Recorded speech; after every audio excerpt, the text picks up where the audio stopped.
Assalamu alaikum wa rahmatullahi wa barakatuh.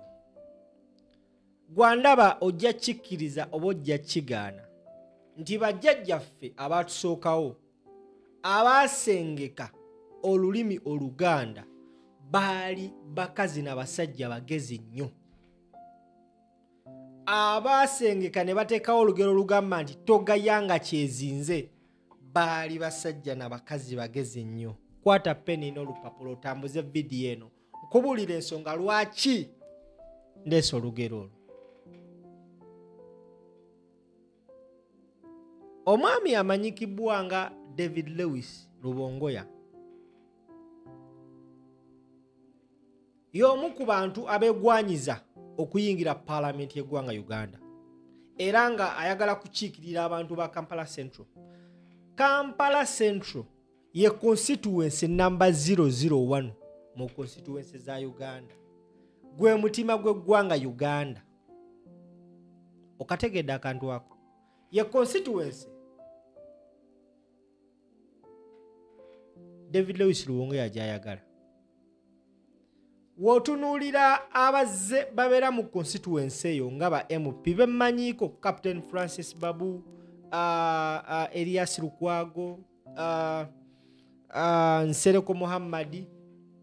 Now David Lewis Rubongoya y'omu ku abo abagyegwanyiza era odds zonna ziraga nti yagenda okuwangula akalulu ako olw'ensonga namba emu yajjidde ku kibiina ekisinga amaanyi mu kibuga Kampala, National Unity Platform.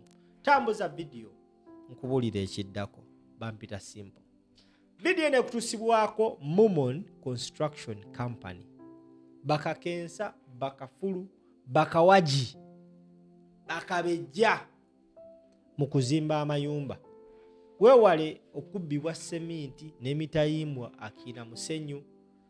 Bano bali legit, fully registered. Bakwase ekizimbe kyo bakikuzimbire bakiyoyote bakwase ebisumuluzo oyingire odde mu malakizale.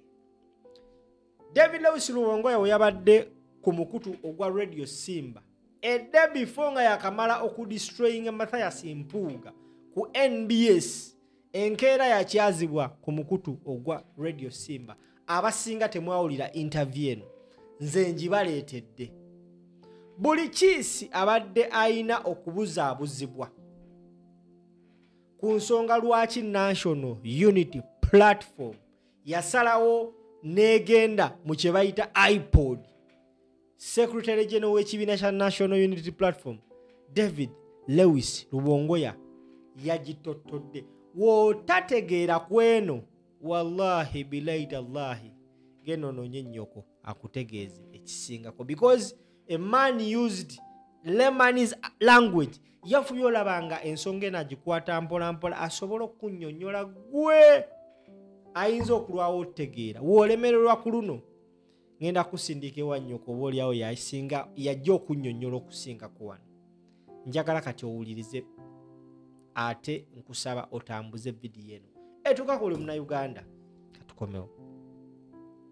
Ekyaliwo luli leero ekitabaddeewo oba kiki ekitaaliwo luli olwaleero ekiriwo ku mukago gwa iPod mmwe ng'aba National Unity Platform. Kati ffe ng'aba National Unity Platform twavaayo initially tubagamba nti twali tetwagala kugenda mu iPod olw'ensonga ze twawa, naye okusingira ddala iPod mu biseera ebyo yali company limited by guarantee. Baali bagiwandiisanga bw'olaba company yonna yonna nawe ng'omuntu n'osobola okugenda n'ogenda ku RSB n'owandiisa company. So iPod ebbanga lyonna ebadde company limited by guarantee. iPod mu nnaku eziyise yakafuuka statutory organization era byonna bye bakola nga bagezaako okutargetinga National Unity Platform kubanga etteeka nga bwe libadde ligamba nti buli kibiina ky'ebyobufuzi ekirina ababaka mu Parliament kiri entitled to funding, political party funding, era nga tubadde tufuna sente ezo mu mateeka nga si nnyingi nno Muganda wange kubanga sente ze tubadde tufuna nga NUP just 12% ku sente ziweebwayo. omanyi etteeka engeri gye balikola bagamba nti buli kibiina kirina okufuna according to numerical strength. Kati NRM ebadde efuna 75% y'essente ezo okumala ebbanga ffe nga tetunayingira mu parliament. Then zino parties endala zonna zisharinga 25% oba ebitundu 25 ku buli 100. Kakati you can imagine nti emyaka 4 NRM gyegenda okumala mu buyinza oba gyemaze mu buyinza sofa tebalina na headquarter gye basobola okwogerako ne balaga bannayuganda nti yino headquarter yaffe. Naye NUP ebadde wano okumala bbanga kisanja kimu kyokka tulina ebitebe 3 mu ggwanga era ekyokuna nakyo tuli unveilinga. Tulina ebintu bingi nnyo ebirabibwawo bye tusobodde okukola okukunga eggwanga okukola mobilization efforts n'ebirala nga tukozesa 12% just gye tufunye mu kiseera kino nga bo babadde bafuna sente zino ebbanga lyonna nga tebalina kye balaga n'ebiina ebirala saagala kubigendamu ebyo naye mukimanyi bulungi nnyo. So gye buvuddeko oluvannyuma lwa NRM okulaba nga sente ntono ze tufuna tuzikozesa bulungi nnyo baavaayo ne bakyusa etteeka mu lukujjukujju kubanga tebayita mu mateeka okukola amendments ezo. Ababaka baali batono abaalimu tebaakola consultation yonna teri kibiina kyabyafuzi kye bakonsultinga naye nga balwanyisaani NUP. Etteeka eryo bwe lyayita Museveni n'alisaako omukono FDC yo baagiyita mu kasirise nejja nesayininga kubanga baali bamanyi nti gwe balwanyisa ye NUP. Baali balaba nti byonna bye tusobodde okukola ebbanga lino etono bwe tuba tulina access to those public funds ne tugenda mu kulonda baali bakimanyi bulungi nnyo nti bajja kwesanga mu buzibu bw'amaanyi. So yembeera eriwo nti kati olunaku olwaleero baatusalayo ku sente eziweebwayo eri ebiina by'obufuzi era ebiina ebirala byonna sente ezaalibadde ziweebwa NUP bazigabana ne bazitwala ne bazikozesa nga bwe baagala. iPod bw'ogitunuulira erimu ebintu bingi olw'ebibiina ebyenjawulo ebiri mu palamenti. Ebintu bibiri byokoonyeeko ekya ssente n'ekya okuba nti nno kati yawandiisiddwa nga bwe mwali mwagala. Tugambe nti nno ekya ssente kyekyabazizzaayo kyekyabajjayo oba nekiri ekyali okuba nti nno teyali mpandiise mu mateeka oba mu butongole nga bwe yalina okubeera. Bye byokka bibiri ebyabazizzaayo tewaliyo ku nsonga ndala ezakuwandiisa ebbaluwa eyo.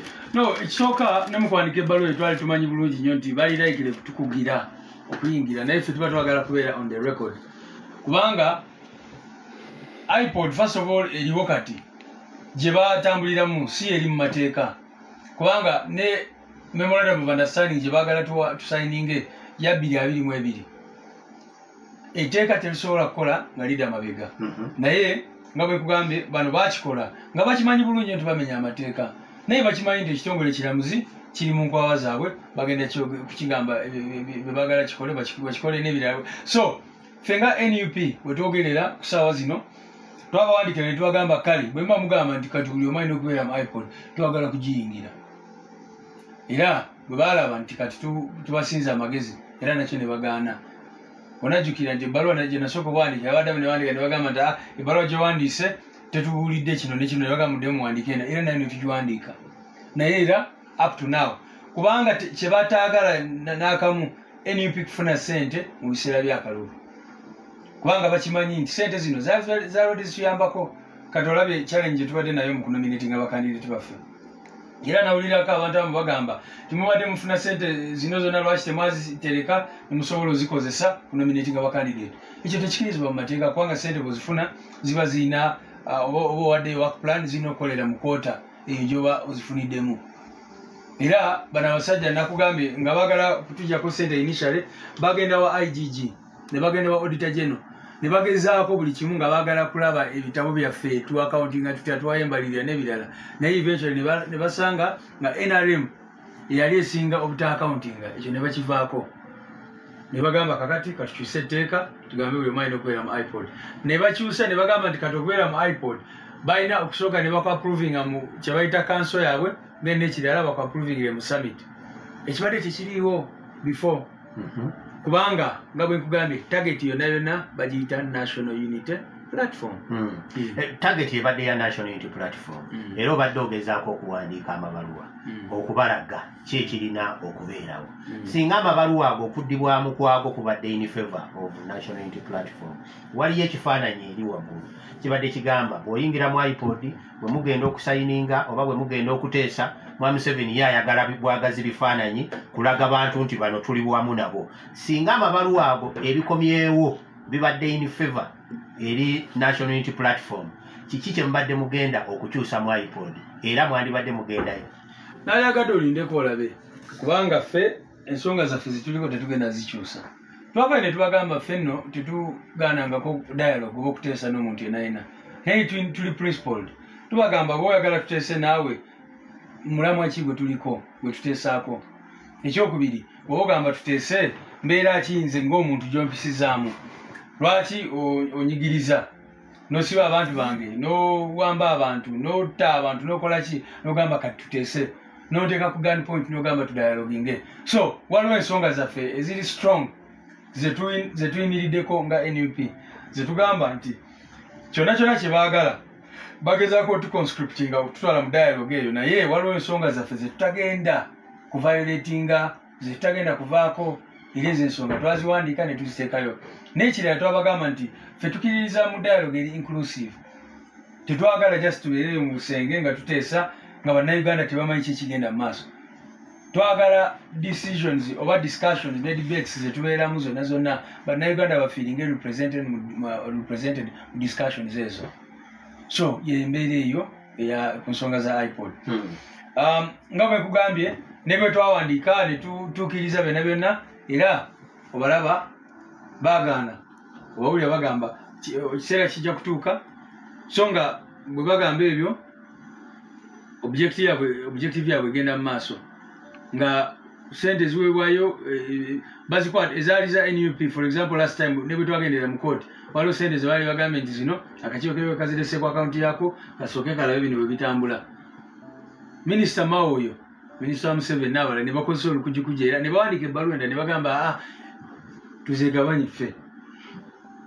Era ne bawaayo NRM ne bawaayo simanyi FDC UPC PPP n'ebirala. So kyenjagala otegeere nti kyanaku nti forces zino zonna zonna zakombininga okutunuza emmundu mu National Unity Platform. Sente kooti yasazeewo temugenda zifuna nebyemwagala tebinaba. So kiki ekiddako eri National Platform kooti kyesazeewo maybe nakyo kankitangaza abantu baffe nti kooti egambye nti teina bwewa order kubanga kabadde ka interim application.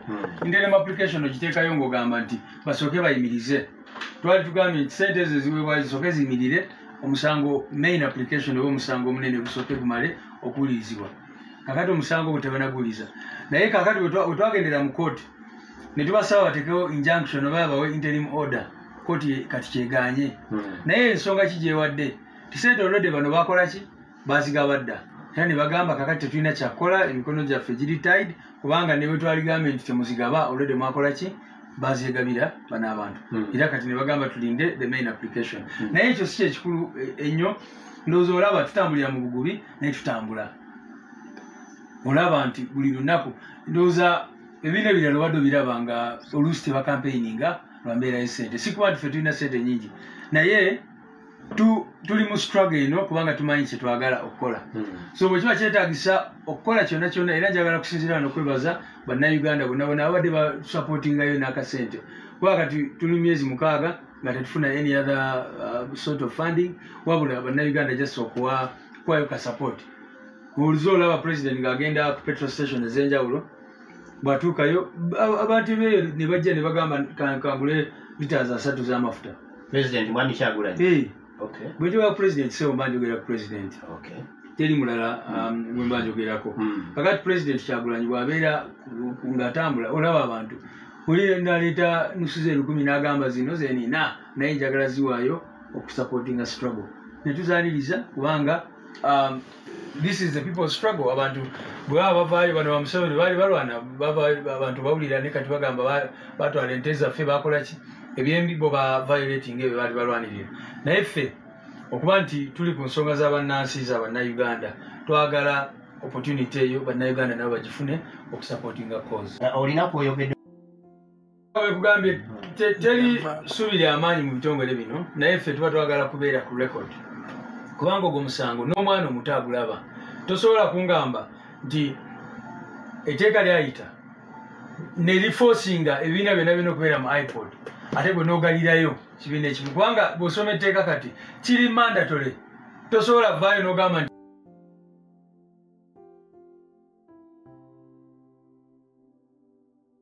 alright oyo ye muteesiteesi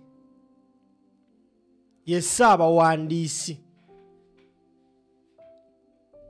yemu ku turbines ezitambuza emirimu ku kibiina ekya National Unity Platform David Lewis Rubongoya ng'akunnyonnyola embeera gye bayitamu.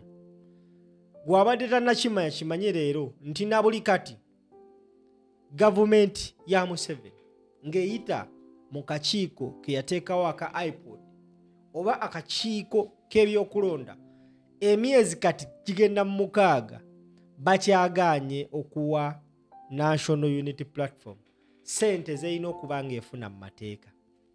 Kino kitegeeza ki nti NUP omulimu gwonna gwekola guvugibwa bannayuganda ababadde bagifujjirira sente.